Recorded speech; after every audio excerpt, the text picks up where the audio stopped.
નમસ્કાર વિદ્યાર્થી મિત્રો, આજે આપણે વિદ્યુત ધ્રુવ પોટેન્શિયલ જે આપણે આગળ ઉપર ઈસીએલ ભણી ગયા એનું માપન કઈ રીતે કરવું એના વિશે આપણે ચર્ચા કરીશું. એના પહેલાં આપણે ભણવાનું થશે પ્રમાણિત હાઇડ્રોજન વિદ્યુત ધ્રુવની રચના. એ કઈ રીતે પ્રમાણિત વિદ્યુત ધ્રુવ છે એ બનાવવામાં આવે છે અને કઈ રીતે કાર્ય કરે છે અને એનો ઉપયોગ કઈ રીતે થશે એના વિશે આપણે વાત કરવી છે. તો આપણે લઈએ વ્યક્તિગત એટલે કે એકલા અર્ધકોષનો પોટેન્શિયલ છે એ માપી શકાતો નથી. એકલો આગળ ઉપર આપણે જે વિદ્યુત રાસાયણિક કોષ ભણ્યા એમાં બે આવા પાત્ર હતા, એક ડાબી બાજુ અને એક જમણી બાજુ. તો એ આખો કોષ હતો. જ્યારે માનો કે આ એકલો ભાગ છે આને આપણે અર્ધકોષ કહેશું. આ એકલો અર્ધકોષ છે, અડધો જ કોષ છે. તો આનું તમારે પોટેન્શિયલનું મૂલ્ય માપવું એક વોલ્ટ મીટરની મદદથી કેટલા વિદ્યુત પ્રવાહ કેટલા વોલ્ટ ઉત્પન્ન થાય છે માનો કે ઈનું મૂલ્ય તમારે મેળવવું છે. તો આ એકલાનું તમે પોટેન્શિયલનું મૂલ્ય છે એ માપી શકતા નથી, કારણ કે એકલામાં અડધી પ્રક્રિયા થતી હોય છે, કાં ઓક્સિડેશન રિડક્શન. તો એકલી પ્રક્રિયા ઓક્સિડેશન કે રિડક્શન થતી નથી, બે સાથે જ થતી હોય છે. એટલે બે પાત્રની હંમેશા જરૂર પડશે. તો હવે અહીં આપણે વાત કરીએ બે અર્ધકોષના પોટેન્શિયલ વચ્ચેનો તફાવત માપી શકીએ છીએ આપણે. એકલાનું માપી ન શકાય, પણ બે પાત્ર હોય તો આપણે ભણી ગયા કેથોડમાંથી એનોડના પોટેન્શિયલને બાદ કરશો એટલે આપણને ઈએમએફ મળે છે, એટલે એ આપણને ઈએમએફ આપશે. તો બે અહીંયા આપણી પાસે એનોડ કેથોડ હોવા જોઈએ. તો વૈજ્ઞાનિકોએ થોડું એના માટે એકલા અર્ધકોષનું પોટેન્શિયલ માપવો શક્ય નથી, પણ એક બીજી ટ્રીક અપનાવી. એના માટે એક એને અર્ધકોષ લીધો, કોઈ એક એવો અર્ધકોષ છે એનો પોટેન્શિયલ પસંદ કરી અને આપણે એના સંદર્ભમાં બીજા અર્ધકોષના પોટેન્શિયલનું મૂલ્ય છે નક્કી કરી શકીએ છીએ. એટલે એકની સાપેક્ષે બીજાનું મૂલ્ય નક્કી કરી શકીએ. એટલે આપણે કોઈ એકલાનું મૂલ્ય નક્કી કરવું છે એમાં શક્ય નથી, તો બીજાની સાપેક્ષે નક્કી કરશું. જેમ કે આપણે કોઈ પણ વસ્તુ લઈએ, કોઈ એક વ્યક્તિ છે અથવા કોઈ એક વસ્તુ છે, માનો કે આ ક્રિકેટનો બોલ છે એ સ્પીડમાં ગતિ કરે છે, તો આપણે કહીએ કે 100 કિલોમીટર પર અવરની સ્પીડે ગતિ કરે છે, એમ આપણે કહી શકીએ. પરંતુ એ ગતિ કરે છે તો કેની સાપેક્ષે ગતિ કરે છે? તો અહીંયા કોઈ પણ સ્થિર વસ્તુ હોય, માનો કે અહીંયા સ્ટમ્પ છે એ સ્થિર છે, તો એ સ્ટમ્પની સાપેક્ષે આ 100 કિલોમીટર પર અવરની સ્પીડમાં એ ગતિ કરે છે. તો કોઈ પણ આપણે બીજી વસ્તુની અહીંયા સાપેક્ષ વૃત્તિ લેવી પડશે કે બીજી વસ્તુની સાપેક્ષે આની ગતિ હોય. એવી જ રીતે અહીંયા હશે કે પ્રમાણિત વિદ્યુત ધ્રુવ હાઇડ્રોજન વિદ્યુત ધ્રુવની મદદથી આપણે બીજા કોષનો પોટેન્શિયલ છે એ માપીશું. એકને સ્થિર રાખવાનો, અહીં આપણે સ્ટમ્પ છે સ્થિર હોય તો એની સાપેક્ષે આ 100 કિલોમીટર પર અવરની સ્પીડે ગતિ કરે છે એમ કહી શકાય. એવી જ રીતે અહીંયા આપણે જે પ્રમાણિત હાઇડ્રોજન વિદ્યુત ધ્રુવ લેશું એને આપણે પ્રમાણિત એટલે કે સ્ટાન્ડર્ડ લેશું, એની સાપેક્ષે બીજા આવા અર્ધકોષનો પોટેન્શિયલ છે એ નક્કી કરીશું. તો એના માટે આપણે સૌ પ્રથમ પ્રમાણિત હાઇડ્રોજન વિદ્યુત ધ્રુવ છે એની રચના લઈએ કે કઈ રીતે બનાવવામાં આવે છે. તો અહીંયા તમારે સૌ પ્રથમ એક પાત્ર છે એ લેવું પડશે. એ પાત્રની અંદર આપણે એક આ રીતે તારની રચના છે, આ એક તાર છે અને અહીંયા છે એ પ્લેટિનમની એક પતરી છે, પ્લેટ છે. આ પ્લેટિનમનો ટુકડો છે. એ પ્લેટિનમના ટુકડા ઉપર અહીંયા આપણે બીજું એક પડ ચડાવવાનું છે. આપણે ગ્લેટ ચડાવી એ રીતે અહીંયા પાતળું પડ છે ચડાવવાનું છે. તો એ અહીંયા દર્શાવે છે આ પ્લેટિનમનો ભૂકો, એને પ્લેટિનમ બ્લેક કહેવામાં આવે છે. એટલે પ્લેટિનમ બ્લેકનું પાતળું સ્તર ચડાવેલી તમારે પ્લેટિનમની પતરી લેવાની છે, એક પ્લેટ લેવાની છે. ફરીથી એક પ્લેટિનમનો ટુકડો લઈ એના ઉપર તમારે પ્લેટિનમનો પાવડર છે એ એનું એક સ્તર ચડાવવાનું છે. પ્લેટિનમ ઉપર પ્લેટિનમના પાવડરનું સ્તર, અને એ પ્લેટિનમનો ભૂકો બ્લેક હોવાથી એને પ્લેટિનમ બ્લેક કહેવામાં આવે છે. એટલે પ્લેટિનમ બ્લેકનું પાતળું સ્તર ચડાવેલી પ્લેટિનમની એક પતરી લેવાની છે, પ્લેટ લેવાની છે. ત્યારબાદ એક અહીંયા આપણે આ જે વાયર છે એને એક બીજા કાચનું એક એવું પાત્ર હોય છે એની અંદર છે તમારે પસાર કરવાનું છે. ચલો, અહીંયા કાચનું પાત્ર છે કે નીચેથી એ ખુલ્લું છે. ત્યારબાદ અહીંયા પણ દર્શાવવામાં આવે છે તમારે આ રીતે એક એની રચનાની અંદર એ પેક હોય છે, આ વાયર છે. અને અહીંયાથી બહાર નીકળતો વાયર છે એ સામાન્ય રીતે કોપરનો હોય છે. અને આ રચનામાં અહીંયા જે આપણે આ દર્શાવેલું છે એ કાચનું પાત્ર છે જે બહાર દર્શાવેલું છે, અને નીચેનો ભાગ તળિયું ખુલ્લું છે. અહીંયા એક આપણે આઉટલેટ, અહીંયા ઇનલેટ રાખેલું છે જેની મદદથી આપણે જે ગેસ છે એ પસાર કરી શકીએ છીએ. ત્યારબાદ અહીંયા એક આ પાત્રની અંદર આપણે દ્રાવણ ભરીશું. એ દ્રાવણ જનરલી H+નું આપણે લેશું. એટલે H+નું દ્રાવણ આની અંદર ભરી દઈએ. H+નું દ્રાવણ એટલે કે અહીંયા આપણે કહી શકીએ આ એસિડ આની અંદર ભરેલું છે. HCl લેશો તો એની અંદર H+ છે ઉત્પન્ન થશે, પણ આની સાંદ્રતા છે 1 મોલર લેવાની છે, 1.0 મોલર. 1 મોલર સાંદ્રતા ધરાવતું એસિડનું દ્રાવણ અથવા તો H+નું આપણે દ્રાવણ કહી શકીએ. એટલે હવે અહીંયા પાત્રની અંદર બધી જગ્યાએ આ H+ હાજર હશે. ત્યારબાદ અહીંયા ઉપરની તરફથી આપણે વાયુ પસાર કરવાનો થશે, H2 વાયુ. એ વાયુ પસાર કરશું તો એનું પ્રેશર, એ વાયુ અંદર દાખલ થશે. તમે અહીંયાથી વાયુ છે દાખલ કરશો એટલે દ્રાવણની અંદર જશે, એટલે આપણે નીચેનો ભાગ છે એ ખુલ્લો રાખેલો છે. આ વાયુનું દબાણ 1 બાર હોવું જોઈએ. દબાણ છે તમારે 1 બાર રાખવાનું છે, અને ટેમ્પરેચર છે 298 કેલ્વિન તાપમાન, એટલે પ્રમાણિત અવસ્થા થશે. 298 કેલ્વિન તાપમાને 1 બાર દબાણ ધરાવતો હાઇડ્રોજન વાયુ છે એ આપણે આમાંથી પસાર કરીશું. તો અહીંયા આપણી પાસે બે વસ્તુ છે. એક H+નું દ્રાવણ છે કે જે ઓક્સિડેશન પામેલું છે. તમે જુઓ છો કે આ H+ છે એને ઇલેક્ટ્રોન ગુમાવેલા છે, એટલે આ ઓક્સિડેશન પામેલ સ્વરૂપ કહેવાય. અને H2 છે એ પણ અહીંયા અંદર હાજર થશે. તો H2 વાયુ છે એ રિડક્શન પામેલ સ્વરૂપ છે. એ માનો કે H+ ઇલેક્ટ્રોન મેળવી અને H2 વાયુમાં કન્વર્ટ થયેલું છે, એટલે રિડક્શન પામેલ સ્વરૂપ છે. હવે આનું આપણે આ પ્રમાણિત હાઇડ્રોજન વિદ્યુત ધ્રુવ છે એની રચના થઈ ગઈ. ફરીથી એક વખત જોઈ લઈએ. એક પાત્ર લેવાનું છે. એ પાત્રની અંદર આપણે એસિડનું 1 મોલારિટી ધરાવતું દ્રાવણ લેવાનું છે, H+નું. એમાં એક પ્લેટિનમની પતરી ઉપર પ્લેટિનમ બ્લેકનું પાતળું સ્તર ચડાવેલું એક ભાગ લેવાનો છે, બ્લેડ લેવાની છે. એને બીજા કાચના પાત્રની અંદર છે અંદર રાખવાની છે. એમાં અહીંયા ઉપરની સાઈડથી આપણે હાઇડ્રોજન વાયુ પસાર કરીશું, જે 1 બાર દબાણ અને 298 કેલ્વિન તાપમાને હોવો જોઈએ. પછી અહીંયાથી આ પ્લેટિનમનો જે પ્લેટ છે ને એક કોપરના વાયર મારફતે તમે બહાર લઈ જઈ શકો અને બીજા કોષ સાથે આપણે જોડી શકીએ છીએ. તો અહીંયા આપણે એનું સાંકેતિક નિરૂપણ લખીએ.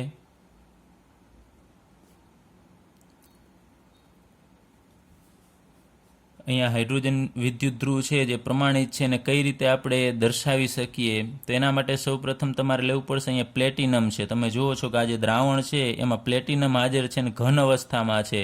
તો પ્લેટિનમ અહીંયા આપણે સોલિડ લખીશું. આગળ ઉપર આપણે કોપર અને ઝીંક સોલિડ લખતા, એવી રીતે અહીંયા સોલિડ અવસ્થામાં પ્લેટિનમ છે, તો PT સોલિડ. ત્યારબાદ એ અહીંયા હાઇડ્રોજન વાયુ આની અંદર પસાર થશે, એટલે અહીંયા હાઇડ્રોજન વાયુ છે એ માનો કે આપણે લઈએ હાઇડ્રોજન વાયુ આવે છે, તો એ હાઇડ્રોજન વાયુના સંપર્કમાં હશે. સંપર્ક પછી આમ તમારે H2 દર્શાવવાનું રહેશે, H2 ગેસ. એટલે હાઇડ્રોજન વાયુ અહીંયા આપણે દર્શાવેલો છે, અને એ હાઇડ્રોજન વાયુ છે એ અહીંયા દ્રાવણની અંદર હશે. તો દ્રાવણમાં તમને ખ્યાલ છે H+ હાજર હશે જ. આખું દ્રાવણ છે H+થી ભરેલું હશે. તો H2 છે એ H+ના સંપર્કમાં છે. તો ફરીથી આપણે અહીંયા સંપર્કની નિશાની દર્શાવી અને અહીંયા H+ aqueous આપણે દર્શાવવાનું રહેશે. અને એની જો સાંદ્રતા આપેલી હોય તો તમારે દર્શાવી તો દર્શાવી શકો છો. તો આ સાંકેતિક નિરૂપણ પ્રમાણિત હાઇડ્રોજન વિદ્યુત ધ્રુવની રચનાનું છે. તો ફરીથી જોઈ લઈએ. સૌપ્રથમ તમારે ઘન ભાગ અહીંયા મૂકવાનો થશે, જે પ્લેટિનમ છે એ લેવાનું થશે. PT સોલિડ એ પ્લેટિનમ છે, અહીંયાથી આવતા હાઇડ્રોજનના સંપર્કમાં છે એટલે H2 ગેસ. અને છેલ્લે તમારે આયન લખવાનો થશે, H+ આયન એક્યુઅસ. આ આનું સાંકેતિક નિરૂપણ થશે. આ યાદ રાખવાનું થશે. આગળ ઉપર આપણે આ પ્રકારના અર્ધકોષ લીધા હતા, એમાં 2 જ વસ્તુ આવતી હતી, Cu અને Cu+2.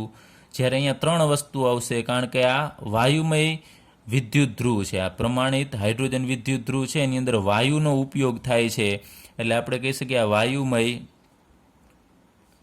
વિદ્યુત ધ્રુવ છે. એની અંદર વાયુનો ઉપયોગ થાય છે, એટલે અહીંયા આપણે 3 વસ્તુ લેવી પડશે. વાયુ પણ એડ કરવો પડશે. હવે આની અંદર આપણે વાત કરીએ એમ બે સ્વરૂપ છે, રિડક્શન પામેલ સ્વરૂપ છે ને ઓક્સિડેશન પામેલ સ્વરૂપ છે. બંનેની સાંદ્રતા એકમ છે. અહીંયા તમે જોઈ શકો છો 1 બાર દબાણ છે અને અહીંયા 1 મોલર સાંદ્રતા છે, એમનેમ જળવાયેલી રહેશે. એટલે કે ઓક્સિડેશન પામેલ સ્વરૂપ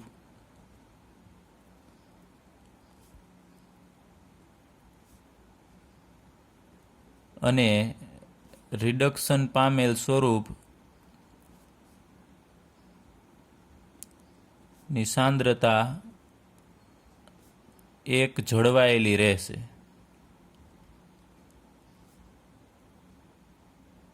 હવે શું થાય છે લઈએ. માનો કે આ બાજુ આ જે અર્ધકોષ છે ને આપણે આની સાથે જોઈન્ટ કરીએ છીએ, તો આમાં માનો કે ઇલેક્ટ્રોન બીજામાંથી આવે છે, એવું આપણે અત્યારે લઈએ કે ઇલેક્ટ્રોન છે એ અંદર દાખલ થાય છે. ઇલેક્ટ્રોન તો અહીંયા કોપર વાયર મારફતે આ દ્રાવણની અંદર બીજા અહીંયા બાજુમાં તમારે અર્ધકોષ દર્શાવવો પડશે, એમાંથી માનો કે ઇલેક્ટ્રોન અહીંયા આવે છે, તો એ ઇલેક્ટ્રોન સીધા પ્લેટિનમ ની પટ્ટી સુધી અહીંયા પહોંચશે અને ત્યાં દ્રાવણની અંદર H+ હાજર હશે. તો ઇલેક્ટ્રોન આવે છે તો તમને ખબર છે ઇલેક્ટ્રોન એ H2 નહીં મેળવે, H+ મેળવશે, કેમ કે જરૂર H+ ને ઇલેક્ટ્રોનની હોય છે.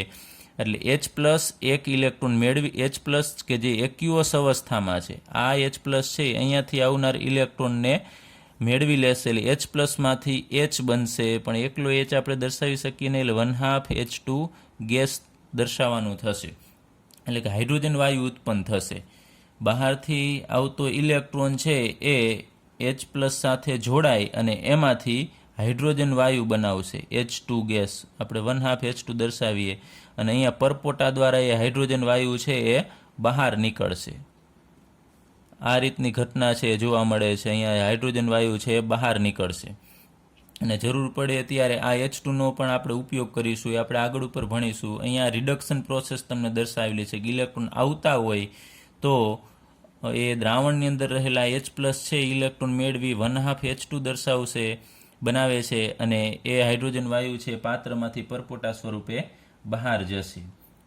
અને આ દ્રાવણની સાંદ્રતા છે 1 મોલર એમનેમ જળવાયેલી રહેશે એની આપણે આગળ ઉપર ચર્ચા કરવાની છે.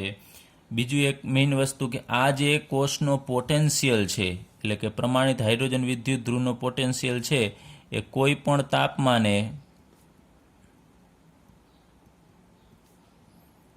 આ કોષનો પોટેન્શિયલ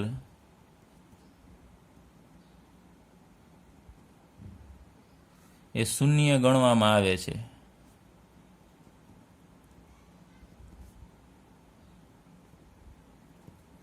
બધા જ તાપમાને આ જે પ્રમાણિત હાઇડ્રોજન વિદ્યુત ધ્રુવ છે, જે અર્ધકોષ છે, એનો પોટેન્શિયલ છે એ શૂન્ય ગણવામાં આવે છે. ગણવામાં આવે છે, ખાસ યાદ રાખજો, હોતો નથી, પણ વૈજ્ઞાનિકોએ પ્રમાણિત માટે આનું મૂલ્ય છે શૂન્ય લઈ લીધું હોય છે. એટલે હકીકતમાં એનું પણ પોતાનું મૂલ્ય છે, પરંતુ આને પ્રમાણિત લઈ હવે આની સાપેક્ષે બીજા બધાના પોટેન્શિયલ છે મેળવવામાં આવે છે. તો ફરીથી કોઈ પણ તાપમાને આના પોટેન્શિયલનું મૂલ્ય છે શૂન્ય ગણવામાં આવે છે. હવે આપણે માપન વિશે જોવાનું છે. વિદ્યુત ધ્રુવ પોટેન્શિયલનું માપન, જે અર્ધકોષ છે એનું માપન કઈ રીતે કરવું. માપન માટે આપણે આ જે હાઇડ્રોજન વિદ્યુત ધ્રુવ છે એનો આપણે સહારો લેવો પડશે. એના માટે તમારે અહીંયા આપણે રફલી એક આકૃતિ દોરીએ, સંદર્ભ કોષનો આપણે ઉપયોગ કરવાનો છે. આ માનો કે હાઇડ્રોજન વિદ્યુત ધ્રુવ છે. આપણે હાઇડ્રોજન વિદ્યુત ધ્રુવને ટૂંકમાં આ રીતે દર્શાવી દઈએ. આની અંદર અહીંયા પ્લેટિનમની પ્લેટ છે અને એને આપણે જે કોષના પોટેન્શિયલનું મૂલ્ય માપવું છે એને આપણે અત્યારે જમણી બાજુએ લઈએ. આ બાજુ માનો કે આપણે લઈએ કોપર અને દ્રાવણ હશે Cu+2નું. કોપરની પ્લેટ છે અને Cu+2નું દ્રાવણ છે. આનું આપણે પોટેન્શિયલનું મૂલ્ય માપવું છે. યાદ રાખજો, આનું મૂલ્ય માપવું છે તો આપણે અહીંયા આ હાઇડ્રોજન વિદ્યુત ધ્રુવ છે એની સાથેને જોડવાનું. આ કોપરના વાયર મારફતે આપણે વોલ્ટમીટરથી આને જોડીશું. અહીંયા ક્ષાર સેતુ છે એ રાખવામાં આવશે. તો આ બાજુનો હાઇડ્રોજન વિદ્યુત ધ્રુવ છે એ આપણે લખીએ કઈ રીતની રચના કરવાની. તો ડાબી બાજુએ આપણે લેશું પ્રમાણિત હાઇડ્રોજન વિદ્યુત ધ્રુવ અર્ધકોષ, આ બાજુ પ્રમાણિત હાઇડ્રોજન વિદ્યુત ધ્રુવ અર્ધકોષ છે અને એને આપણે ક્ષાર સેતુની મદદથી જોડીશું. જમણી બાજુએ કોઈ પણ આપણે બીજો અર્ધકોષ લેશું. એટલે આપણી પાસે અહીંયા બે અર્ધકોષ છે. એક પ્રમાણિત હાઇડ્રોજન વિદ્યુત ધ્રુવ અર્ધકોષ છે, એ ડાબી બાજુએ અહીંયા રાખેલો છે. પછી ક્ષાર સેતુ છે અને બીજો કોઈ પણ અહીંયા કોપર ઝીંક કોઈ પણ અર્ધકોષ છે આપણે લેવાનો થશે. ત્યારબાદ આવું તમારે આખા વિદ્યુત રાસાયણિક કોષની રચના કરવાની છે અને અહીંયા તમારે વોલ્ટમીટરની મદદથી તમારે એનો પોટેન્શિયલ માપવાનો. ઈ સેલ એ કેટલો મળે છે એ આપણે ગણીશું.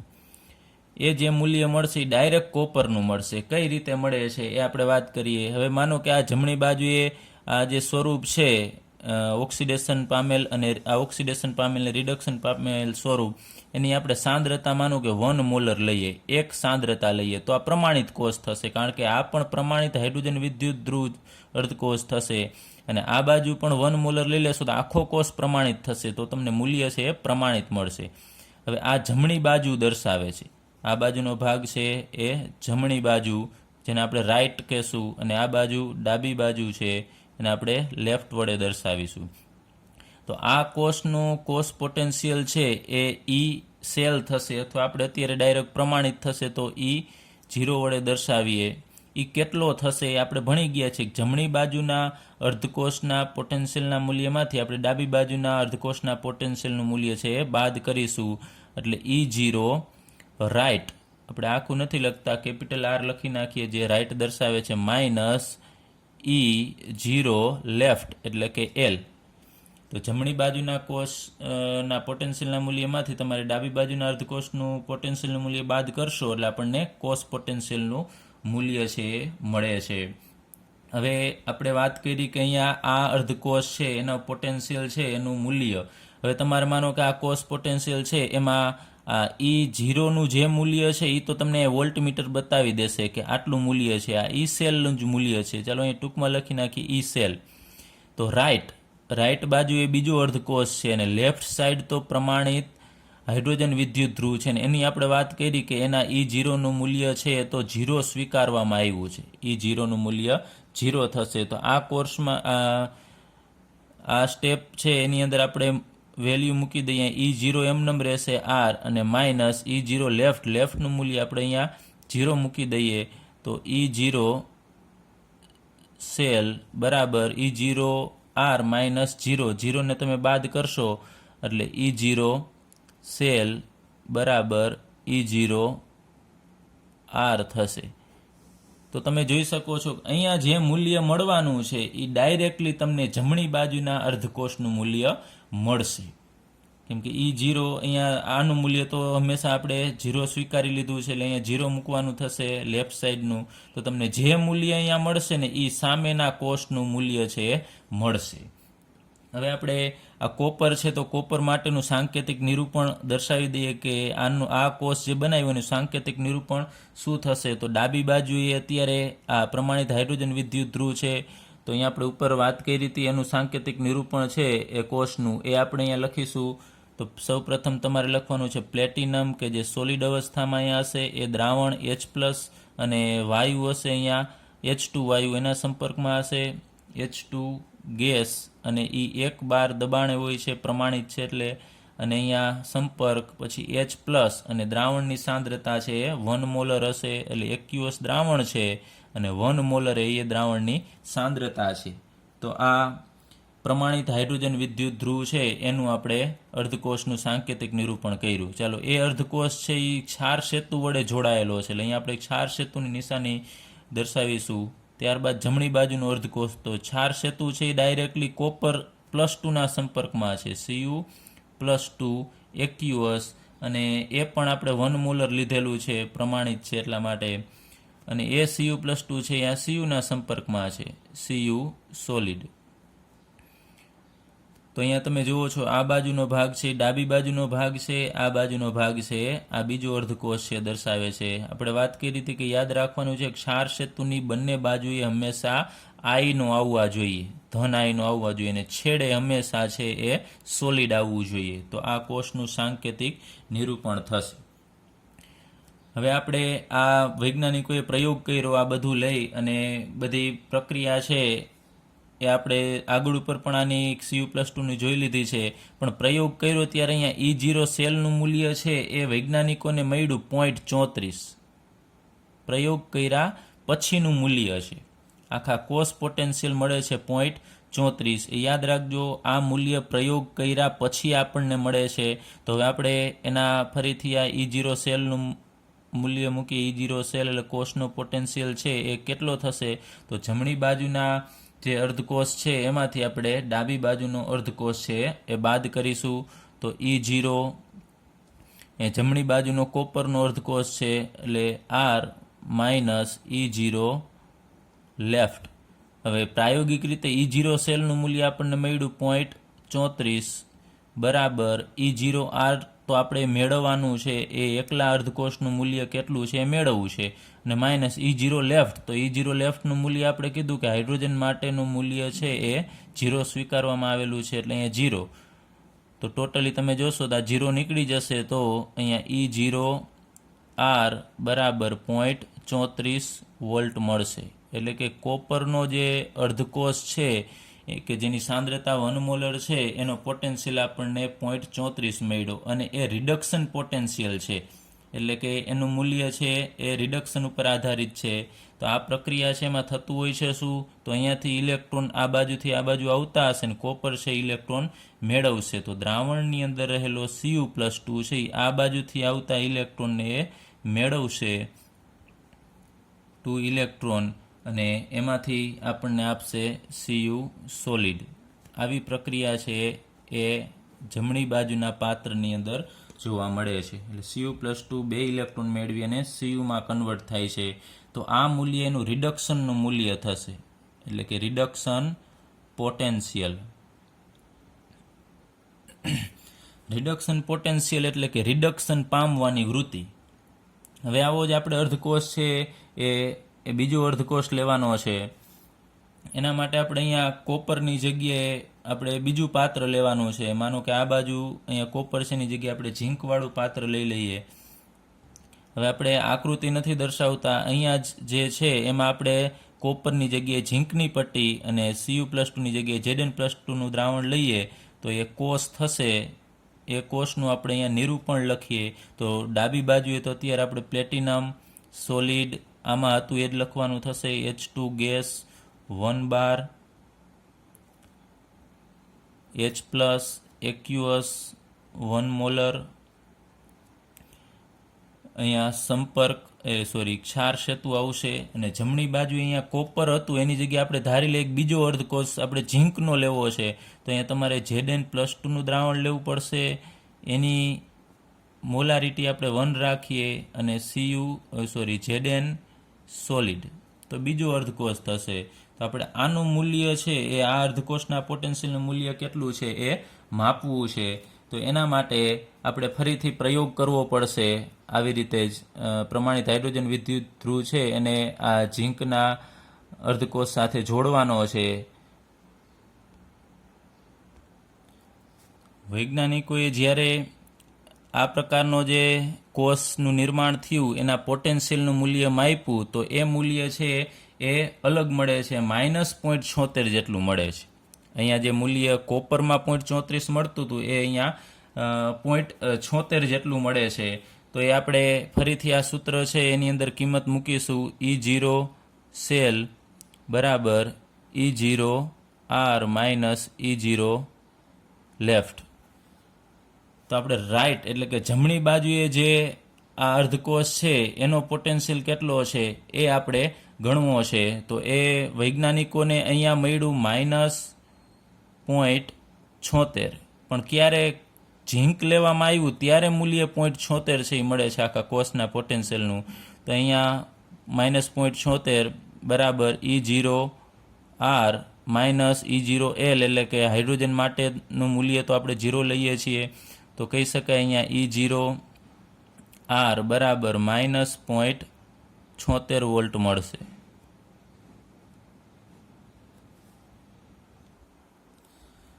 તો આ રીતે આપણે દરેક પ્રકારના આવા અર્ધકોષ થશે એના આપણે આવા પોટેન્શિયલ છે મેળવી શકીએ છીએ. તો આ પોટેન્શિયલ ઉપરથી આપણે એટલું નક્કી કરી શકીએ કે અહીંયા તમે જોઈ શકો છો કે એ જે હાઇડ્રોજન અર્ધકોષ છે એને આપણે અહીંયા આમ લખીશું E0 H+ 1/2 H2. આ રિડક્શનનું મૂલ્ય દર્શાવે છે કે H+ માંથી H2 બનવું એટલે રિડક્શન. એનું મૂલ્ય તો આપણે 0.0 વોલ્ટ સ્વીકારેલું છે. ત્યારબાદ અહીંયા કોપરનું મૂલ્ય છે એ આપણે લઈએ તો E0 Cu+2 માંથી Cu બને છે એવું દર્શાવે છે. અહીંયા Cu+2 છે એમાંથી Cu અહીંયા કોપર છે એ નિક્ષેપિત જમા થાય છે. તો Cu+2 Cuનું મૂલ્ય આપણને મળ્યું અહીંયા 0.34 વોલ્ટ. એ જ રીતે અહીંયા આપણે ઝીંક અર્ધકોષ લીધો તો એનું મૂલ્ય રિડક્શન પોટેન્શિયલનું મૂલ્ય પહેલાં તમારે આયન લખવાનો થશે Zn+2 એટલે કે આ ઓક્સિડેશન પામેલ સ્વરૂપ, અને પછી એનું રિડક્શન પામેલ સ્વરૂપ લખવાનું થશે. એ આપણને મળશે 0.76 વોલ્ટ. તો આ રીતે તમે દરેક અર્ધકોષના રિડક્શન પોટેન્શિયલના મૂલ્યો છે તમે મેળવી શકો છો, અને એના આધારે વૈજ્ઞાનિકોએ એક EMF શ્રેણી બનાવેલી છે. એ શ્રેણીનો પણ આપણે આગળ ઉપર અભ્યાસ કરીશું આપણા પાઠ્યપુસ્તકમાં પેજ નંબર 71 ઉપર. પાઠ્યપુસ્તકમાં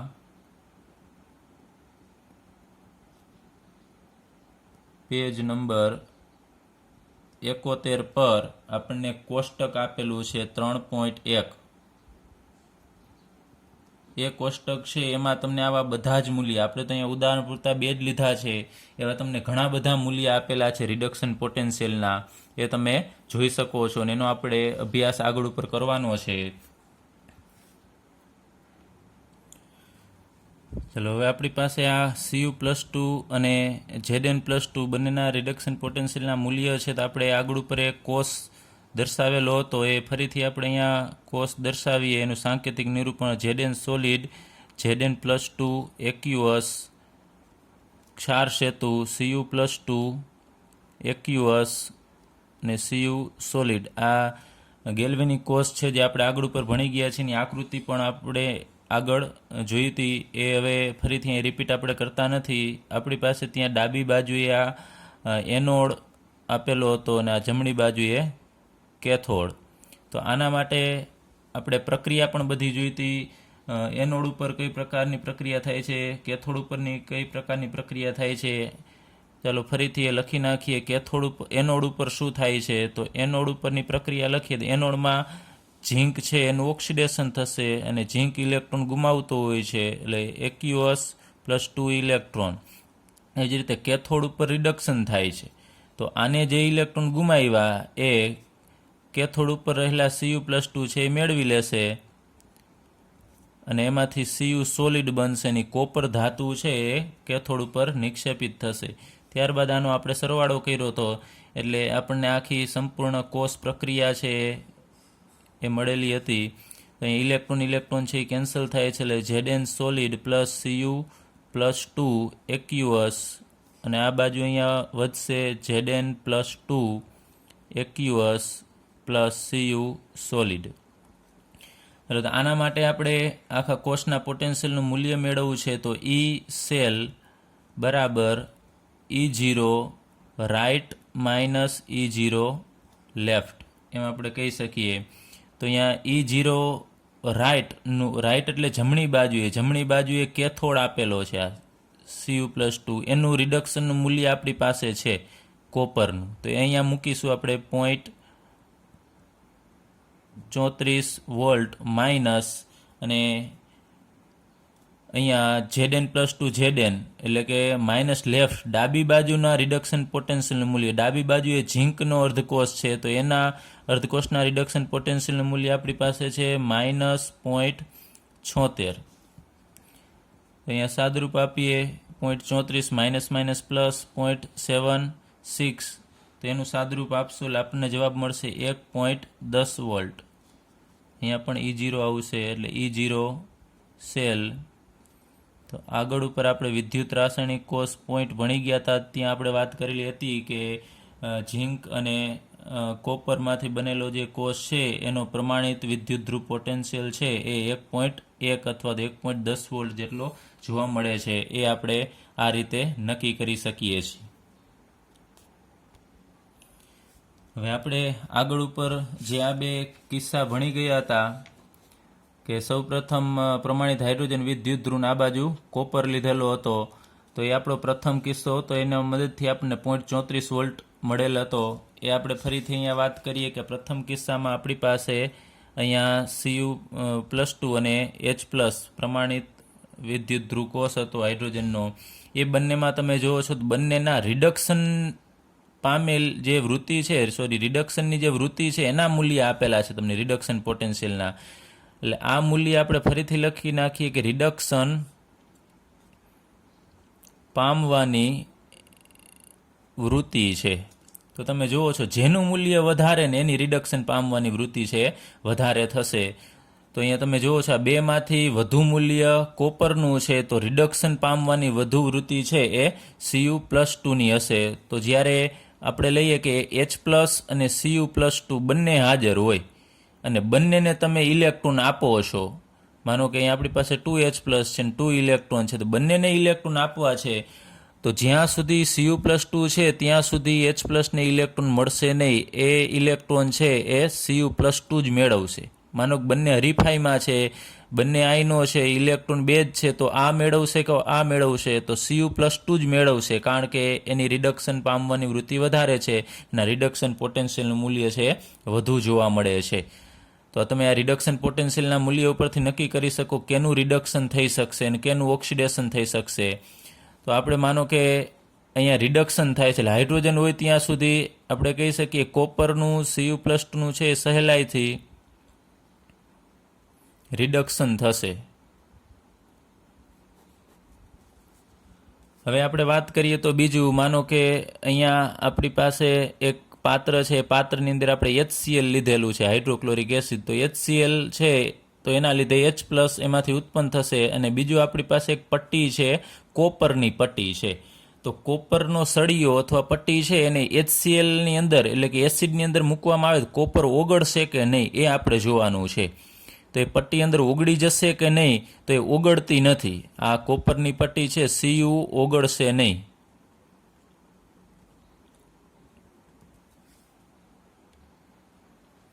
કેમ નથી ઓગળતી? કારણ કે અહીંયા તમે જુઓ છો કોપર ક્યારે ઓગળશે, તો Cu સોલિડમાંથી જ્યારે Cu+2 બનશે તો જ એ Cuના પરમાણુ છે દ્રાવણની અંદર જશે. તો Cu+2 બનવા માટે 2 ઇલેક્ટ્રોન મુક્ત કરવા પડે. Cu એ 2 ઇલેક્ટ્રોન મુક્ત કરવા પડે અને એ મુક્ત થયેલા ઇલેક્ટ્રોન છે એ H+ એ પાછા મેળવવા પડે. એટલે અહીંયા Cu જે ઇલેક્ટ્રોન મુક્ત કરશે એ H+ એ મેળવવા પડે. તો આપણે કહીએ 2H+ હોય અને એ 2 ઇલેક્ટ્રોન મેળવશે તો એમાંથી H2 ગેસ બનશે. તો આપણે કહી શકીએ કે કોપર ઓગળે છે. પરંતુ આવું થતું નથી. એનું કારણ એ છે કે સહેલાઈથી રિડક્શન કોણ પામી શકે છે? કોપર. તો કોપર ઇલેક્ટ્રોન મેળવવાની વૃત્તિ ધરાવે છે. જ્યારે સામે H+ હશે ત્યાં સુધી એ કોપર છે ઇલેક્ટ્રોન મુક્ત કરતો નથી, એની મેળવવાની વૃત્તિ હોય છે. એટલે કે કોપરનું ઓક્સિડેશન થશે નહીં. અહીંયા લખી શકીએ આપણે આ ઓક્સિડેશન થશે નહીં. ઓક્સિડેશન ન થાય એટલે કોપર ઓગળવાનું નથી.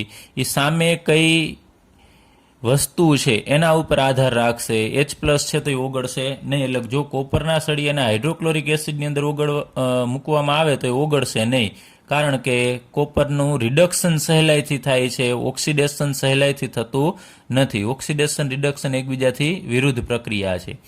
હવે એ જ રીતે આપણે આ બીજો કિસ્સો લઈએ, આ હાઇડ્રોજન અને ઝીંકનો. આ બેની કમ્પેરિઝન છે એ કરવાની છે. તો તમે જોશો કે આપણી પાસે